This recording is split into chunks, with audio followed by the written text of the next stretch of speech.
যিনি যুদ্ধ হবার পরে আপনাদের ছেড়ে আমাদের ছেড়ে অন্য প্রতীকে চলে গেছেন। এটা আমাদের ভুল, এটা কোতলপুরবাসীর ভুল নয়। কারণ আপনারা ধারাবাহিকভাবে আমাদের আশীর্বাদ করেছেন, ভালোবেসেছেন, সহযোগিতা করেছেন, সমর্থন করেছেন, অর্থ সাহায্য করেছেন। বিপরীত পরিস্থিতিতে পুলিশি অত্যাচারের বিরুদ্ধে রুখে দাঁড়িয়ে তৃণমূলের রক্তচক্ষু উপেক্ষা করে আপনারা বিগত নির্বাচনগুলোতে আমাদের জিতিয়েছেন। সেজন্য আবার দলের পক্ষ থেকে আমি কোতলপুরের কাছে ক্ষমা চাইছি, ক্ষমা করবেন আমাদের। আমরা আমাদের প্রার্থীকে নিয়ে আপনাদের সামনে উপস্থিত। আমরা কি করতে পেরেছি তাও আপনারা জানেন, কি করতে পারিনি তাও আপনাদের অজানা নয়। শুধু আপনাদের কাছে একটা প্রশ্ন করব, নববর্ষের প্রীতি, শুভেচ্ছা, অভিনন্দন, প্রণাম জানাবার পর যে আপনারা ভালো আছেন? আপনারা ভালো আছেন? এখন আপনারা ভালো আছেন কি ভালো নেই সেটা বড় কথা নয়। তৃণমূল খুব একটা ভালো নেই।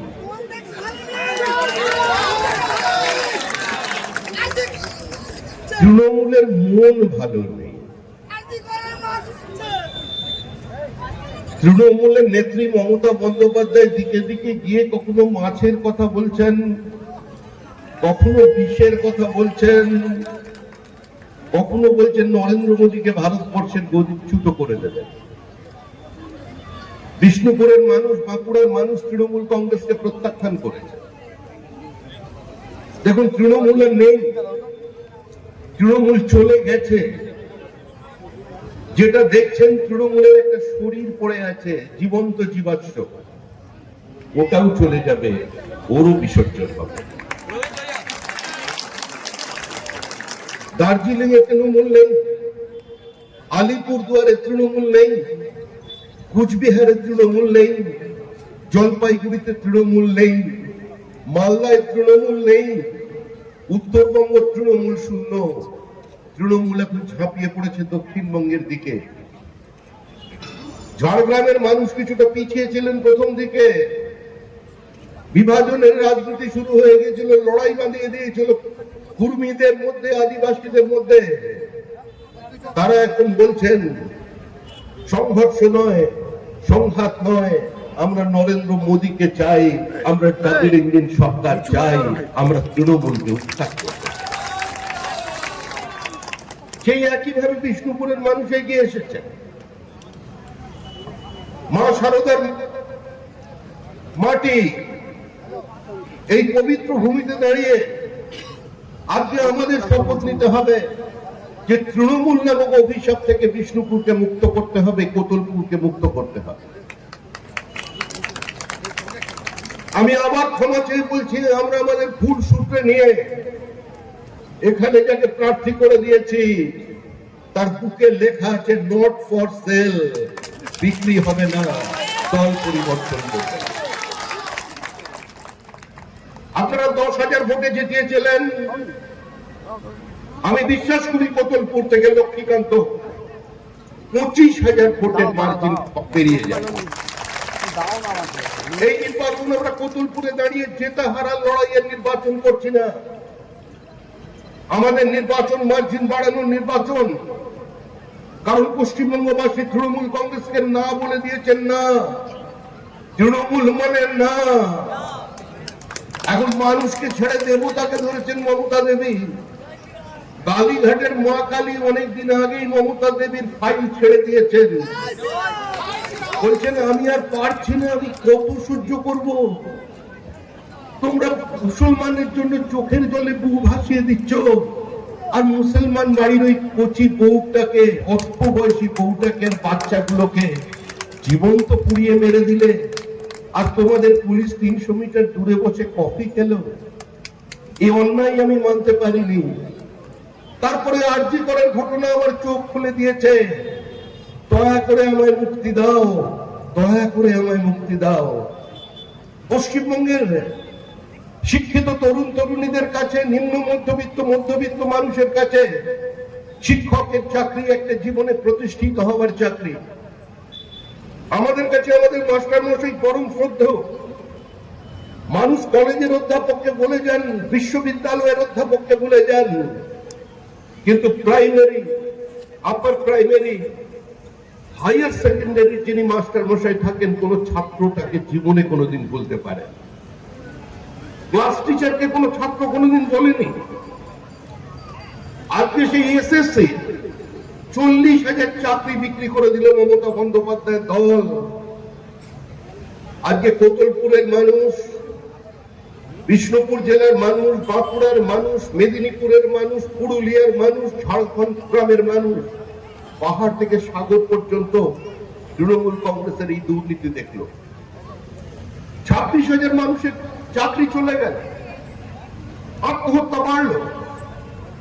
তারপরেও কি করে মা কালী তৃণমূল কংগ্রেসের ফাইল ধরে রাখতে পারেন? উনি বলে দিয়েছেন আমি পারবো না, আমার পক্ষে সম্ভব না। এরপরে আমার নতুন দেবতা ধরেছেন, নতুন কালী গেছে। দেবী দুর্গাকে স্যালুট দিতে দিতে ওনাকে প্রতি বছর যান। দুর্গা মুখ ফিরিয়ে নিয়েছেন আলু চাষিদের নিদারুণ অবস্থা দেখে। মাঠে আলুর বস্তা 60 টাকা, 50 কেজির বস্তা 60 টাকা, বস্তার দাম 40 টাকা। কেউ ক্ষেত থেকে মাটি তুলছে। আলু চাষিদের এই চরম হতাশার জন্য কে দায়ী? আলু চাষির আত্মহত্যা হচ্ছে। তৃণমূল কংগ্রেসের পক্ষ থেকে বলে দেওয়া হচ্ছে মৃত্যুর কারণ বিবাহ বহির্ভূত সম্পর্ক, মৃত্যুর কারণ অবৈধ প্রেম, মৃত্যুর কারণ হতাশা, মৃত্যুর কারণ ঋণ, মৃত্যুর কারণ অবসাদ। কোন রাজ্যে আমরা বাস করছি? ব্রিটিশ আমলে যখন কোন অনাহারে কৃষক মারা যেত, তখন ব্রিটিশ সরকারের পক্ষ থেকে বলা হতো মৃত্যুর কারণ অনাহার নয়, মৃত্যুর কারণ অপুষ্টি। আর স্বাধীন ভারতবর্ষে সুজলা সুফলা বাংলা, সোনার বাংলা, রূপসী বাংলাতে দাঁড়িয়ে বলা হচ্ছে আলু চাষীদের মৃত্যুর কারণ, কৃষকের মৃত্যুর কারণ আজকে মানসিক অবসাদ। আর এত বিবাহ বহির্ভূত প্রেম হচ্ছে কি একসঙ্গে চলবে? গত 15 বছরে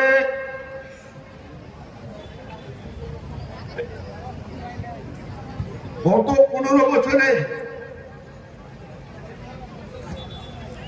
৭৯,০০০ কারখানার দরজায় তালা লেগে গেছে।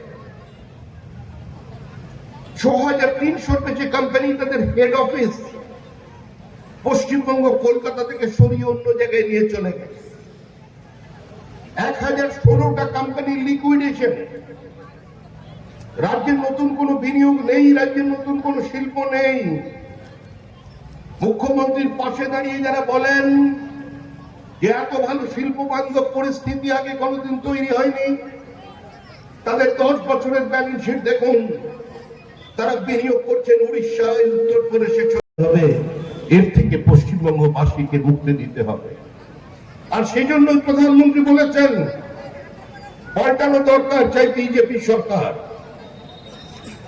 বিজেপি সরকার তো তৈরি হয়ে গেছে, তৃণমূল কংগ্রেস চলে গেছে, তৃণমূল কংগ্রেস নেই। মানুষের দরবারে তৃণমূল কংগ্রেস নেই। তৃণমূলের রাজনৈতিক মৃত্যুর দিকে তৃণমূল কংগ্রেস ধীর এবং নিশ্চিত পদক্ষেপে এগিয়েছে। এতদিন মানুষ মানুষকে ধোঁকা দিয়েছে, মানুষ মানুষকে টুপি পরিয়েছে, কিন্তু মানুষ যে দেবতাকে টুপি পরাতে পারে এই কোনদিন তৃণমূল ছাড়া কারোর পক্ষে সম্ভব হয়। কালীঘাটের মা কালীকে ছেড়ে চলে গিয়েছিলেন জগন্নাথ দেবের কাছে পুরীতে। জগন্নাথ দেবকে বললেন চলো। জগন্নাথ বলছেন কোথায় যাব? বলছেন কেন? আমার ওখানে। বলে আমি তো উড়িষ্যায়, তুমি তো আমার রাজ্যে আলু ঢোকা বন্ধ করে দিয়ে আমাদের সর্বনাশ করেছিলে, আমার ভোগের সর্বনাশ করেছিলে, আর বাংলার চাষিগুলোর সর্বনাশ করেছিলে। উড়িষ্যার মধ্যে বাংলার আলু যাবে না বলে আমাকে নিয়ে টানাটানি কেন? জগন্নাথ দেব বলছেন না, তোমায় যেতে হবে। তোমার এখানে রাত্রে ঘুমের অসুবিধা হচ্ছে, পুরীর সমুদ্র রাত্রে ডাকে, বড় আবহাওয়া, তুমি চলো আমার সঙ্গে। কোথায়? বলছেন দীঘায়, মাতঙ্গিনীর ভূমি, সতীশ সামন্তর ভূমি, তাম্রলিপ্ত স্বাধীন সরকার ওখানে আছে, বিদ্যাসাগরের মাটিতে তোমায় নিয়ে যাব। উনি বলছেন যে ধাম ছেড়ে আমি অন্য কোন নরাধামে যাব? বলছে তোমার ধামে নয়। বুঝতে পারছো আমার করুণ অবস্থাটা? কেউ আর টাকা বার করতে চাইছে না। সবাই তৃণমূলের বুঝে গেছে, এমপি মন্ত্রীরা বুঝে গেছে সময় শেষ। তাই খাটের তলে যা আছে মাটির তলায় ঢুকিয়ে রাখছে, কেউ টাকা দেবে না। তাই তোমার জন্য আমি নতুন জিনিস তৈরি করেছি, মানুষের 200 কোটি টাকা আমি হিটকো থেকে নিয়ে আমি জগন্নাথ দেব কালচারাল সেন্টার তৈরি করি। আরে মন্দির মসজিদ তো তৈরি করা যায় না সরকারি টাকায়। মুখ্যমন্ত্রী জগন্নাথ দেবকে ডাকলেন। আমার মনে হয় বলরাম সুভদ্রা বারণ করেছিল যে তুমি ওদিকে যেও না। জগন্নাথ দেব ভক্তের কথা না শুনে পারলেন না, চলে এলেন ওনার সঙ্গে। আর যেই ঢুকলেন ভেতরে, সঙ্গে সঙ্গে দেখতে পেলেন কি, সঙ্গে সঙ্গে গল্পের পরিবর্তন, নতুন স্ক্রিপ্ট। জগন্নাথ বসার সঙ্গে সঙ্গে তৈরি হয়ে গেল জগন্নাথ ধাম। এবার জগন্নাথের পরিবারে প্রবল অশান্তি, যে তুমি তো নিজেই নিজের অস্তিত্বকে চ্যালেঞ্জ করলে। তুমি তো বলেছিলে কালচারাল সেন্টারে যাবে, এ তো তোমায় ধাম বানিয়ে দিল, এ তো তোমাকেই চ্যালেঞ্জ করেছে। জগন্নাথের ছোট বোনকে ভালোবেসে বলেছেন কি করতে পারি। আমরা তো জানি দেবতাদের মধ্যে এরকম খুঁটিনাটি চলতে থাকে, ওখানে নারদ এসে গন্ডগোল পাকায়। কিন্তু মানুষ যে মানুষকে আমার মাথায় টুপি পরিয়ে দেবে, এ আমি কোনোদিন বুঝতে পারিনি। তবে চিন্তার কারণ নেই, আমাকে যখন এনেছে আমি এখানেই বসে থাকছি। বিজেপির নেতারা বারবার বলছিল ওরা বাবুঘাটে, যেখানে দেবী দুর্গার অবমাননা করে তাকে দিয়ে স্যালুট নিয়ে বিসর্জন হয়, আমরা বাবুঘাটে বিসর্জন দেব তৃণমূল সরকারের। আমি বিজেপির ইচ্ছা বদলে দিয়েছি, আমাকে এখন তৃণমূলের বিসর্জন হবে পূর্ব মেদিনীপুরে, ওই দীঘার সমুদ্র তটে। 2026-এর নির্বাচন, তৃণমূলের বিসর্জন। কিন্তু আমাদের মুখ্যমন্ত্রী ছেড়ে দেবার পাত্রী নন। তিনি তো সাধারণ কেউ নন, তিনি অসাধারণ। তিনি তো বিকেলে ভোরের ফুল ফুটিয়ে দিতে পারেন। তিনি যে কোনো জায়গায় যে কোনো ধরনের চাষ করে দিতে পারেন, পর আবার তাকে সম্মানিত করে দিতে পারেন। দল থেকে সাসপেন্ড হওয়া মন্ত্রীকে নিয়ে এসে শ্রেষ্ঠ মন্ত্রীর আখ্যা দিয়ে দিতে পারেন। তিনি তো আমাদের মুখ্যমন্ত্রী। রবীন্দ্রনাথ আমাদের গীতাঞ্জলি দিয়েছিলেন, আমাদের মুখ্যমন্ত্রী আমাদের কথাঞ্জলি দিয়েছেন, কথাঞ্জলি। রবীন্দ্রনাথ তো চ্যালেঞ্জ। রবীন্দ্রনাথ গীত বিতাল লিখেছিলেন, আমাদের মুখ্যমন্ত্রী গর্বের সঙ্গে বলতে পারি তিনি গীত বিতাল লিখেছেন। এই মুখ্যমন্ত্রী সাধারণ মুখ্যমন্ত্রী নন। আবার আপনাদেরও বিপদ আছে। বোতলপুরবাসী যে খুব একটা শান্তিতে থাকতে পারবেন মনে করার কোনো কারণ নেই। কারণ তৃণমূল কংগ্রেসের একজন ডাক্তার নেতা, তিনি আবার বলে দিয়েছেন মা সারদা দেবী তিথি দিন নক্ষত্র মেনে কালীঘাটের পাশে জন্মেছেন, উনি মমতা বন্দ্যোপাধ্যায়। অর্থাৎ কোতলপুরবাসী এখন কোন মেয়েকে সামলাবেন? আপনি সারদা দেবীকে সামলাবেন না মমতা দেবীকে সামলাবেন, আপনাদের চিন্তার বিষয়। লক্ষ্মীকান্তর মার্জিন যদি না বাড়ে, তাহলে কোন দিন এসে শুনবেন মা সারদার মূর্তি বদলে গেছে, আর আমার হাতে হবে মা সারদার মূর্তি, আর আমার দুই দিদি কোলে নিয়ে বসে থাকতে পারবেন না। পশ্চিমবঙ্গে যেদিন আসছে সেদিন মা সারদার দিন নয়। বাংলাদেশে রবীন্দ্রনাথের মূর্তি ভাঙা হয়েছে, আর মালদা জেলায় রবীন্দ্রনাথের প্রতিকৃতিতে ছবিতে আগুন লাগিয়ে দেওয়া। পশ্চিমবঙ্গ পশ্চিম বাংলাদেশ হওয়ার পথে, যারা একদিন এই দেশটাকে নাপাক বলে অপবিত্র বলে দেশ ছেড়ে চলে গিয়েছিল, দেশ ভাগ করেছিল, আজকে তারাই আবার এই দেশের মধ্যে ঢুকছে।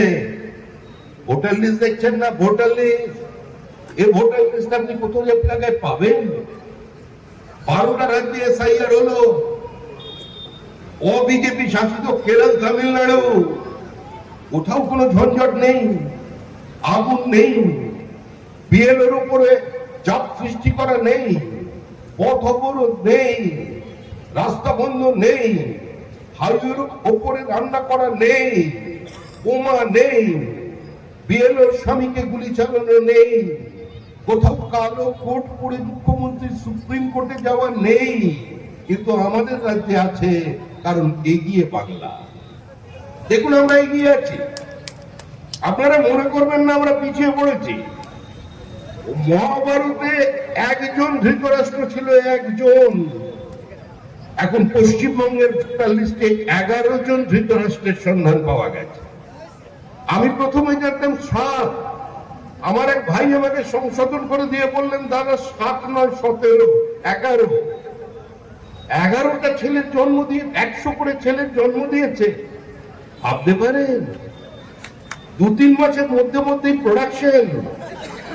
আজকে বিভিন্ন পৃথিবীর বিশ্ববিদ্যালয়ে গবেষণা চলছে পশ্চিমবঙ্গের এদের নিয়ে।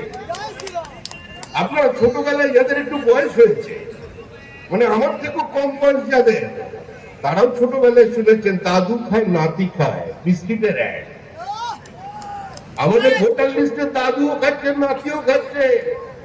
দাদুর বয়স 42, নাতির বয়স 22, দুজনেই ভোটার।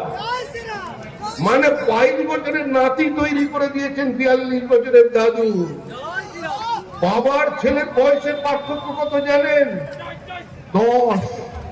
মাত্র 10 বছরের বাবা, মানে 9 বছর বয়স থেকেই। এই দুরন্ত ছেলে, এদের তো এনে একটু পুরস্কার দিয়ে দেওয়া দরকার। মুখ্যমন্ত্রী দেন না বঙ্গবিভূষণ, বঙ্গবিভীষণ কি সব আছে? হ্যাঁ, ভারতরত্ন পেয়ে যাবে। চিন্তার কোনো কারণ নেই। দেশটা যেদিকে এগোচ্ছে সেদিকেই যাবে। 600 বছর ধরে লড়াই চলল রাম মন্দির, বাবরি মসজিদের। পৃথিবীর কেউ মাথা তুলে দাঁড়াতে পারেনি। রামনবমীর দিনে পাশের মাজার থেকে, মসজিদ থেকে পুষ্প বৃষ্টি হচ্ছে, তারা ওখানে শরবত খাওয়াচ্ছে উত্তর প্রদেশে। আর পশ্চিমবঙ্গের মাটিতে দাঁড়িয়ে হুমায়ুন বলছে বাবরি মসজিদ তৈরি করব। আবার কিছু লোক ময়দানে নেমে গেছেন, বলে 1000 বাবরি মসজিদ তৈরি করব। তাহলে বিজেপি কি বাড়িতে বসে ডাল আর চাল মিশিয়ে বাঁচবে? আপনারা হাত গুটিয়ে বসে দেখবেন। একজন দাঁড়িয়ে বলছে 70% আমরা এখানে মুসলমান, আমরা 30% হিন্দুকে যখন চাইব কেটে ভাগীরথীর জলে ভাসিয়ে দেব। মুখ্যমন্ত্রী চুপ করে আছেন। এই কথা শোনার পরেও যদি কোনো দেশবাসীর বুকে আগুন না লাগে, যদি কোনো দেশবাসীর চোখে রক্ত না ওঠে, তাহলে সে নিবিড় যক্ষা পুরুষ। এভাবে বেঁচে থাকার কোনো অর্থ হয়? পশ্চিমবঙ্গবাসী কি চিমনি হয়ে বেঁচে থাকবে? আমরা কি আবার বাংলাদেশের দিকে তাকিয়ে থাকবো? কত মিলনের পদযাত্রা, হিন্দু নগরে মুসলিম ঐতিহ্য কুঞ্জন, বড় কান্ডারি ডুবিছে মানুষ সন্তান মোর। কান্ডারিকে হুঁশিয়ারি দিতে দিতে, হাতে মিলনের রাখি বাঁধতে বাঁধতে আমরা হেরে গিয়েছিলাম, পরাজিত হয়েছিলাম ব্রিটিশ কূটনৈতিক চতুর সাম্রাজ্যবাদী শয়তানির কাছে। দেশের বুকে নেমে এসেছিল এক অভিশাপ, বিবিডি বাগ, বিনয় বাদল দীনেশ বাগ। কোথায় ছিল বিনয় বাদল দীনেশের বাড়ি? বিষ্ণুপুরে নয়, বাঁকুড়ায় নয়, হাওড়ায় নয়, সোনামুখীতে নয়, কলকাতায় নয়, বর্ধমানে নয়, শিলিগুড়িতে নয়। এদের বাড়ি ছিল পূর্ববঙ্গে। আজকে তাদের পূর্বপুরুষ আক্রান্ত হচ্ছে, পরের পুরুষ আক্রান্ত হচ্ছে। কমিউনিস্ট পার্টি অফ বাংলাদেশের সম্পাদক যে নামাজও পড়ে না, দুর্গাপুজোর অঞ্জলিও দেয় না, যে ধর্ম মানে না, প্রথম বাংলাদেশে বিদ্ধ হয়ে গেল কারণ তার পদবীর কারণে। পদবী মুর্শিদাবাদের বিভিন্ন গ্রামে বলা হচ্ছে প্রদীপ জ্বালতে পারবা কিন্তু শাঁখ বাজাতে পারবা না, মোড়া পোড়াতে পারবা কিন্তু হরিবোল দিতে পারবা না। আর আমাদের মুখ্যমন্ত্রী তো দুর্গাপুজোর বিসর্জন কবে হবে সে দিনও ঠিক করে দিচ্ছেন, দুর্গাপুজোর বিসর্জন কবে হবে সেও ঠিক করে দিচ্ছেন। আর তার সোনার টুকরো ভাইয়েরা বলছে মা দুর্গাকে সারা পৃথিবীতে চেনালো কে? মমতা ব্যানার্জি আবার কে?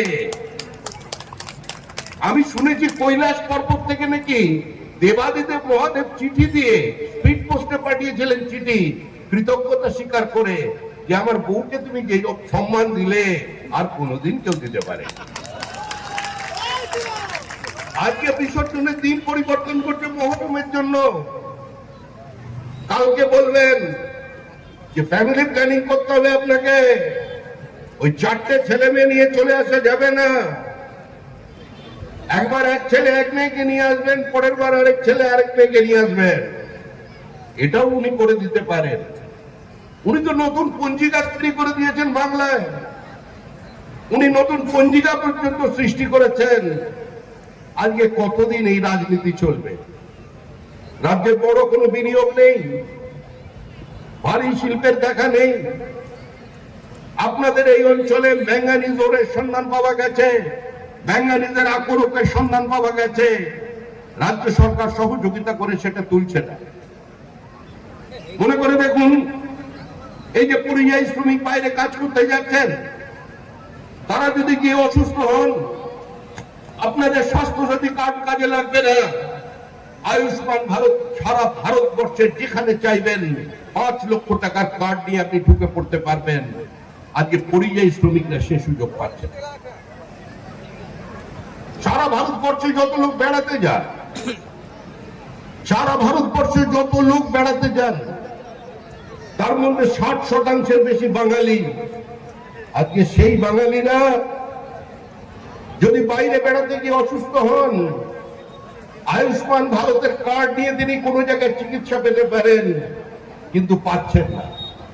লক্ষ্মীর ভান্ডার দিদি দিচ্ছিলেন 3000, আমরা মা লক্ষ্মীকে বললাম যে একটু বাড়াও, এতে তো চলে না।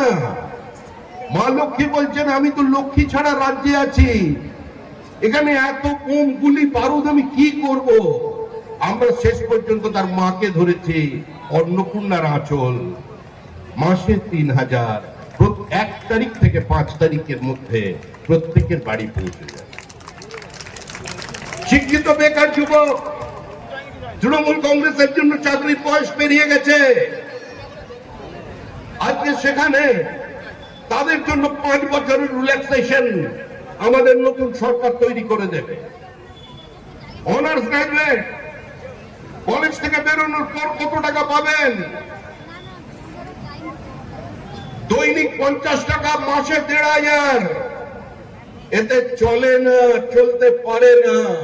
আমরা 3000-এর ব্যবস্থা করেছি। আজকে দীর্ঘদিনের প্রধানমন্ত্রীর স্বপ্ন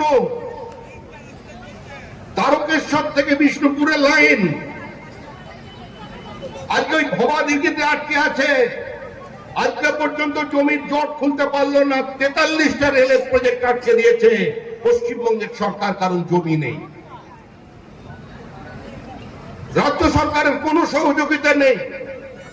আমি পার্লামেন্টে প্রশ্ন তুলেছি, আমি ভবা দিঘির জন্য আমি সেখানে এসপির সঙ্গে কথা বলেছি, ডিএম এর সঙ্গে কথা বলেছি, প্রত্যেকেই বলছেন হচ্ছে হচ্ছে হচ্ছে করে আজ পর্যন্ত এই লাইনকে কমপ্লিট করে দেওয়া গেল না। আজকে তারকেশ্বর থেকে সরাসরি আসতে পারতেন। এই রেলের পরিষেবা থেকে আপনারা বঞ্চিত হচ্ছেন তৃণমূল কংগ্রেসের কারণে। সল্টলেকের সেক্টর 5, একদম সল্টলেক, আপনারা এখন সেক্টর 5-এ যান বিভিন্ন সরকারি অফিসে নিজেদের কাজের জন্য। হাওড়া স্টেশনে ট্রেন থেকে নামবেন, মেট্রোয় চাপবেন, ভারতবর্ষের মধ্যে প্রথম নদীর তলা দিয়ে মেট্রো রেল করে দিয়েছে নরেন্দ্র মোদী সরকার। একদম গঙ্গার নিচ দিয়ে আপনি গিয়ে উঠবেন সেক্টর 5-এ, কিন্তু একটুর জন্য বন্ধ আছে 19 মিটার, সেটাকে জোড়া লাগাচ্ছেন না, কারণ মোদীর নাম হয়ে যাবে। এই যা কিছু দেখছেন পরিবর্তন, উন্নয়নের নামে যা কিছু করছেন, একটাই রাস্তার কথা, টাকা দিচ্ছে দিদি। কোথায় টাকা? তৃণমূল কংগ্রেস কোথায় পরিকল্পনা করেছে? আপনি কোতলপুরের মানুষ নিজেকে প্রশ্ন করুন, কি পেয়েছেন? 15 বছর আগে দাঁড়িয়ে এখানকার পরিকাঠামো, এখানকার কৃষি, এখানের ইরিগেশন, এখানের প্রয়োগ প্রণালী, এখানের বন্যা নিয়ন্ত্রণ, এখানে কৃষি বীজ, এখানে কৃষক আলু চাষীদের পাশে দাঁড়ানোর কোন পরিকল্পনা, কোন টাকা রাজ্য সরকার দিয়েছে কিনা? আসলে টাকা দিচ্ছে মোদি, ছাপ লাগাচ্ছে দিদি। আবার বলে মোদি মারবো, হচ্ছে পশ্চিমবঙ্গের নির্বাচন, বলছেন মোদি মারবো। আরে ডেঙ্গির মশা মারতে পারে না, মোদি মারতে বেরিয়ে পড়েছে। মানুষ এসব গল্পে আর কোনোদিন শুনবে না। আরে কালের দেওয়ালে লেখা হয়ে গেছে, গঙ্গোত্রী থেকে গঙ্গাসাগর পর্যন্ত বিজেপির সরকার, ডাবল ইঞ্জিন সরকার। শ্যামাপ্রসাদের মাটিতে শ্যামাপ্রসাদের সরকার তৈরি হতে চলেছে।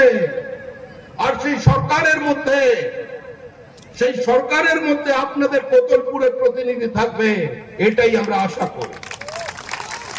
আমাদের ভুল ত্রুটি আছে, আমরা সব ক্ষেত্রে আপনাদের কাছে পৌঁছতে পারিনি। অনেক সময় সন্ত্রাসের ক্ষেত্রে আমরা আপনাদের দরজায় পৌঁছতে পারিনি, কিন্তু তারপরেও বলছি আমরা একটা বিশ্বাস নিয়ে রাজনীতি করেছি। এই যে বিশ্বনাথ দা মঞ্চের পেছনে, শিবদাস দা মঞ্চের পেছনে বসে আছেন, উনি যখন রাজনীতি করেছিলেন কোতলপুরের মাটিতে, কোনোদিন ভেবেছিলেন পঞ্চায়েত জিততে পারবেন? উনি যখন রাজনীতি করেছিলেন তখন কোনোদিন বিশ্বাস করতে পেরেছিলেন পশ্চিমবঙ্গ থেকে বিজেপির রাজ্যসভায় সংসদ যাবে, ওনারই ছোট ভাই শ্রমিক ভট্টাচার্য যাবে? উনি কোনোদিন ভাবতে পেরেছিলেন একার শক্তিতে বিজেপি দুবার সরকার তৈরি করবে 21টা রাজ্যে? এই শিবনাথ ঘোষের মতো মানুষটা ছিল বলেই আজকে বিজেপি আছে। ভালোবাসা নেই, যে মানুষগুলো পরাজয় নিশ্চিত জেনেও দিনের পর দিন নিজের পরিবারের সর্বনাশ করে ঘাম রক্ত দিয়ে এই রাজ্যের মাটিতে শ্যামাপ্রসাদের মতাদর্শকে প্রতিষ্ঠিত করবার জন্য লড়াই করেছেন। আজকে সেখান থেকে আমি আপনাদের কাছে ভোট চাইছি। আমি ভোট চাইছি বাংলার মানুষের কাছে একটা নির্দিষ্ট রাজনৈতিক অধিকার। কারণ 2021 সালে আমরা আপনাদের বলেছিলাম আমরা সরকার গঠন করব, আমাদের ভোট দিন।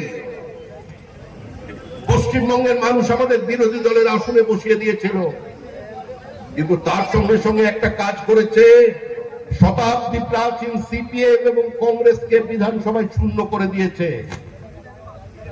আজকে সিপিএম নেই, কংগ্রেস নেই, সিপিআই নেই, ফরওয়ার্ড ব্লক নেই, তৃণমূল প্রত্যেকের অফিস দখল করে নিয়েছে। এক রাত্রে তৃণমূল 922টা সিপিএম এর অফিসকে ভেঙে গুঁড়িয়ে দিয়েছিল। আজকে তারাই চলে গেল ওই দরজায় ফিশ ফ্রাই খেতে। সব আন্দোলন শেষ হয়ে গিয়েছিল সেদিনে। এখন আর গোপন প্রেম করবেন না, পর্দার আড়ালে মশারির ভেতরে ঢুকবেন না, ঢুকে ঢুকে আস্তে আস্তে ফিস ফিস করে কথা বলবেন না। যা করবেন সামনে বলবেন। যদি বিজেপির বিরোধিতা করতে হয় একসঙ্গে পথে নামবেন। ওই অন্ধকার দেখলেই এই রাগ করেছ, এরকম করে না, এসব করবেন না। তৃণমূল কিন্তু আবার বলছি ভালো নেই, তৃণমূলের মন ভালো নেই। তৃণমূলের মনকে তখনই ভালো করতে পারবেন যখন তৃণমূলকে বিদায় দেবেন। আর মুখ্যমন্ত্রী দীর্ঘ পথ অতিক্রম করে ক্লান্ত পরিশ্রান্ত, ওনার বিশ্রামের প্রয়োজন। আমরা ওনাকে ছাড়বো না, হৃদবাজারে রাখিব, যেতে দিব না। উনি আমাদের মাঝখানেই থাকবেন। লোকসভার ভোট এলে প্রায় আমাদের মায়া কাটিয়ে দিল্লি চলে যাওয়ার কথা বলেন, কিন্তু আমরা ছাড়ি না, এখানেই রেখে। উনি বারবার বলেন ওনার ছাত্ররা বলেন প্রধানমন্ত্রী হবেন। আর আমরা বারবার ওকে মুখ্যমন্ত্রী বানিয়ে পশ্চিমবঙ্গের মানুষ রেখে দিই। এ দেখুন পুলিশ সাহেব দাঁড়িয়ে আছেন সামনে, ডিউটি করছেন, কি করবো অবস্থা, মুখ ঘুরিয়ে কোনো লাভ নেই।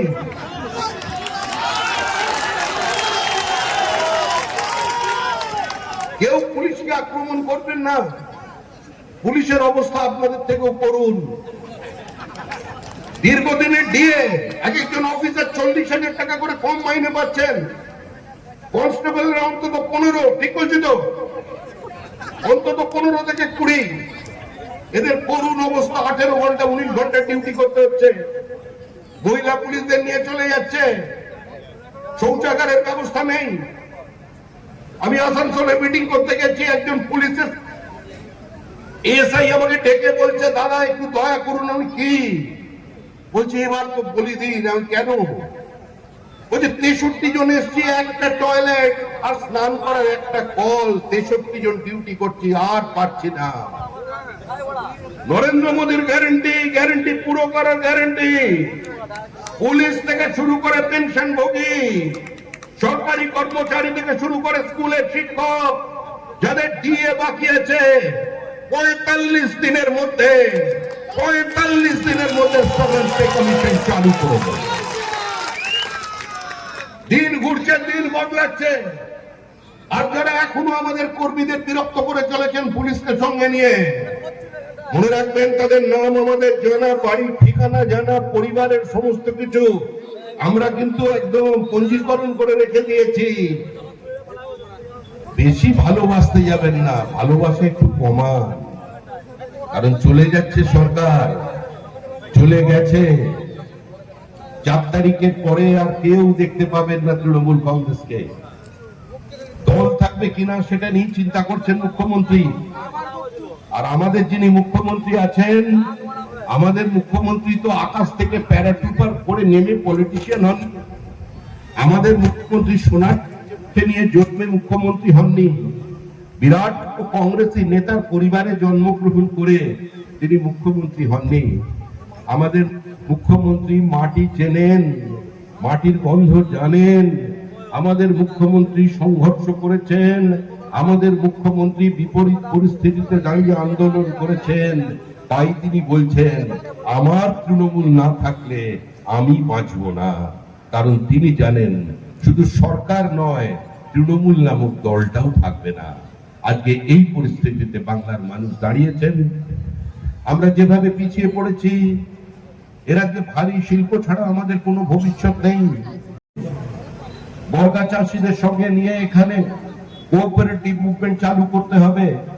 এই ছোট ছোট জমির উপর নির্ভর করে কোনো পরিবার বাঁচতে পারে না।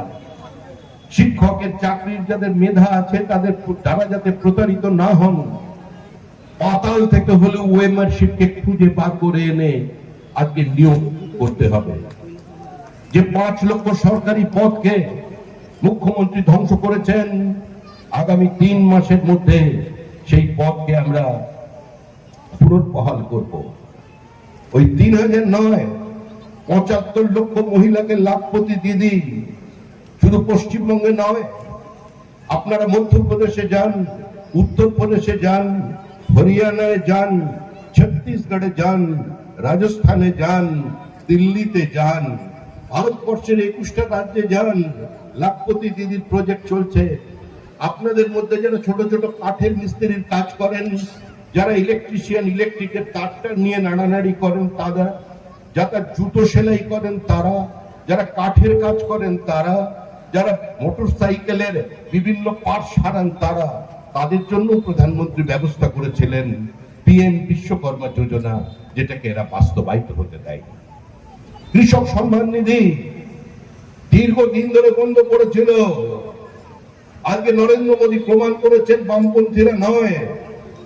যদি দরিদ্র প্রান্তিক মানুষের পাশে কেউ থাকে, আজকে যদি ভূমিহীন কৃষকের পাশে কেউ থাকে, অসংগঠিত শ্রমিকের পাশে যদি কেউ থাকে, আজকে তাদের জন্য একজনই আছেন যার নাম নরেন্দ্র মোদী। তার সরকার তৈরি করতে হবে। এই যে আপনারা সিভিক তো সিভিক কত টাকা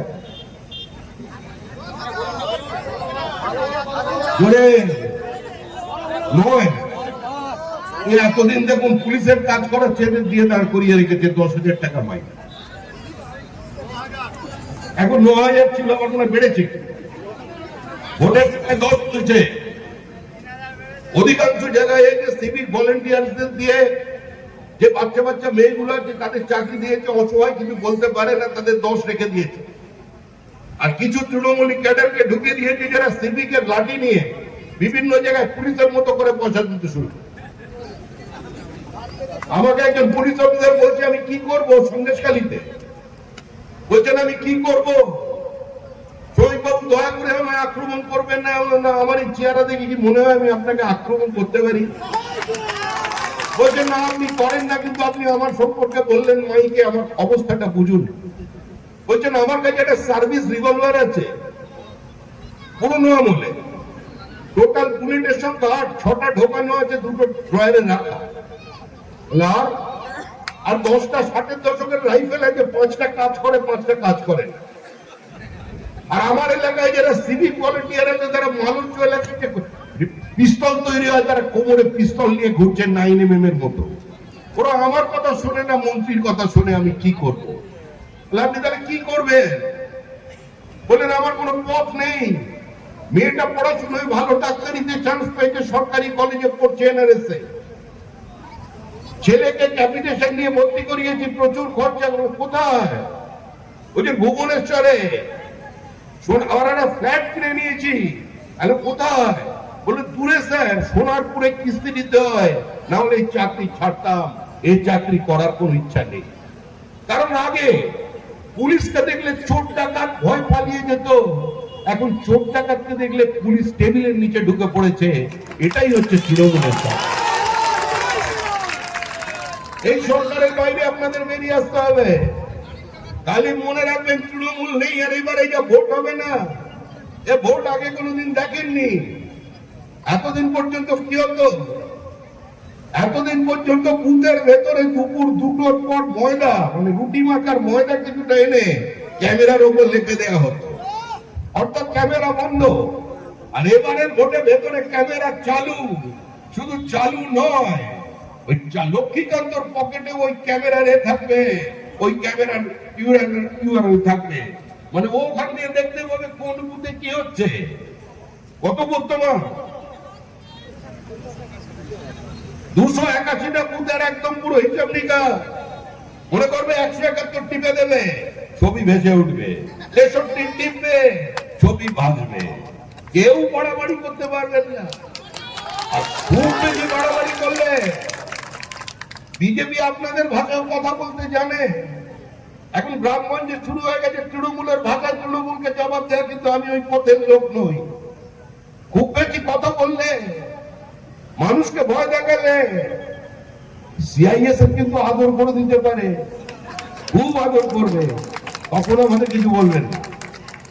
যাক, সবাই ভালো থাকবেন, আনন্দে থাকবেন, নববর্ষে ভালোভাবে কাটান, বেশি রোগ লাগাবেন না। এই দেখুন হেলিকপ্টারের জন্য কত লোক এদিক থেকে চলে গেছে ওইদিকে।